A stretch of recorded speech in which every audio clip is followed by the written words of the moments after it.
വളരെയധികം സന്തോഷമുണ്ട്. ഇങ്ങനെയൊരു അവസരം പാർട്ടി നൽകിയതിൽ. അതിൽ ഏറ്റവും മികച്ച ഭൂരിപക്ഷത്തോടുകൂടി കൊണ്ടോട്ടിയിലെ ജനങ്ങൾ തിരഞ്ഞെടുത്തതിലും വളരെയധികം അഭിമാനമുണ്ട്. ഇന്നു മുതൽ ഔദ്യോഗികമായി സത്യപ്രതിജ്ഞ ചെയ്ത് ചുമതലയേൽക്കുകയാണ്.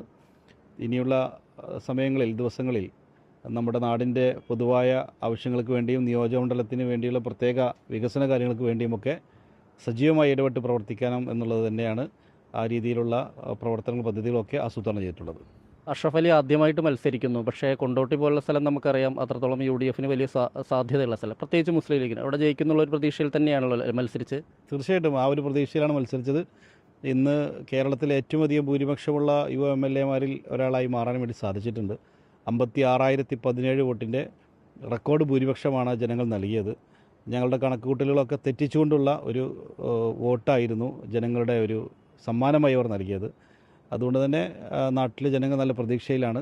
അവർക്ക് അതിനനുസരിച്ചുള്ള പദ്ധതികളാണ് ഞങ്ങൾ ആവിഷ്കരിച്ചുകൊണ്ടിരിക്കുന്നത്. ജനങ്ങളുടെ പ്രതീക്ഷയ്ക്കൊത്ത് ഉയരുന്ന ഒരു സർക്കാർ തന്നെയായിരിക്കും VD സതീശൻ്റെ നേതൃത്വത്തിൽ ഉള്ള സർക്കാർ എന്ന് തന്നെയാണല്ലേ വിശ്വസിക്കുന്നത്? അങ്ങനെ തന്നെയല്ലേ? അതിന് കഴിയുമോ?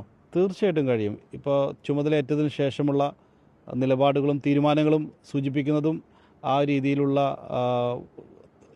തന്നെയാണല്ലോ.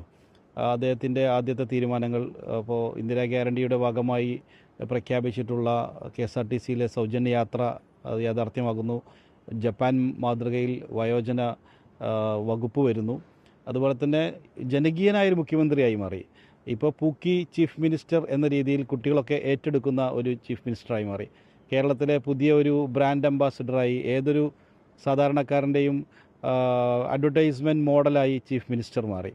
അപ്പോൾ ആ അർത്ഥത്തിൽ ഇത്രയധികം ജനകീയനായ ഒരു മുഖ്യമന്ത്രിക്ക് മാറാൻ സാധിക്കുമെന്ന് അദ്ദേഹം തെളിയിച്ചിരിക്കുകയാണ്. കഴിഞ്ഞ 10 വർഷമായി അടച്ചിട്ടിരുന്ന ചീഫ് മിനിസ്റ്ററുടെ മുറി ഇന്ന് പൊതുജനങ്ങൾക്ക് വേണ്ടി തുറന്നിരിക്കുകയാണ്.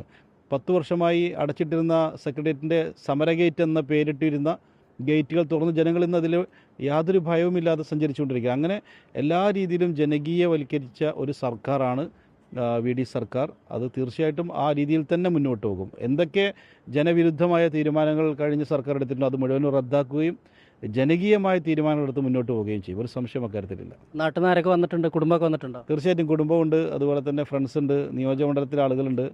അപ്പോൾ എല്ലാവരും ഉണ്ട്.